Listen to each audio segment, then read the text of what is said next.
Service in Norman has issued a severe thunderstorm warning for southern Kingfisher County in central Oklahoma until 5:45 p.m. Central Daylight Time.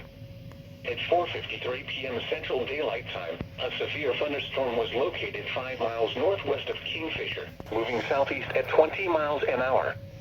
Expected hazards include quarter-size hail. This is a radar-indicated threat. The following impacts are expected. Damage to vehicles is expected.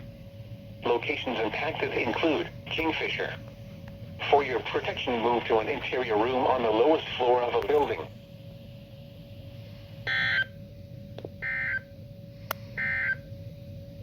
A severe thunderstorm warning remains in effect until 5:15 p.m. Central Daylight Time for central Logan and southwestern Payne counties.